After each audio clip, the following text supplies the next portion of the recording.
હું તમને 3 પ્રશ્ન પૂછું, તેનો સાચો જવાબ આપવાનો છે.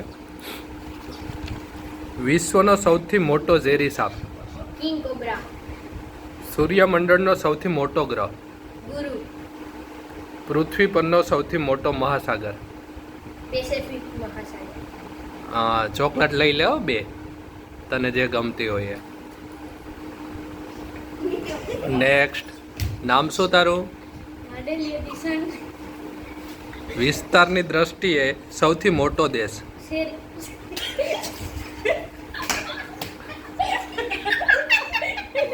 બોલ લે. નહીં આવડતું? બોલ. એશિયા. હા. ભારતની રાજધાની કઈ છે? દિલ્હી. સૂર્યની સૌથી નજીકનો ગ્રહ કયો છે? બુધ. સરસ.